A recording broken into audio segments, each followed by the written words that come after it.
Hi, it's Coach Isabel here and welcome to my day 14 of 21-day video challenge. Alam mo, minsan hindi naman kulang ang effort natin. Kaya lang, pinipilit pa rin natin yung mga bagay na dapat na nating bitawan.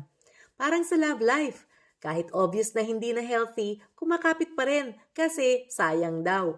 Pero ate, minsan hindi sayang, lesson lang talaga. Letting go doesn't mean you're giving up. It means you're making space for something better. Ganon din sa side hustle, sa goals at sa life in general. Kung may mga bagay, ugali o tao na hindi na aligned sa growth mo, baka panahon na para magbitiw. Hindi dahil mahina ka, kundi dahil matalino ka na ngayon.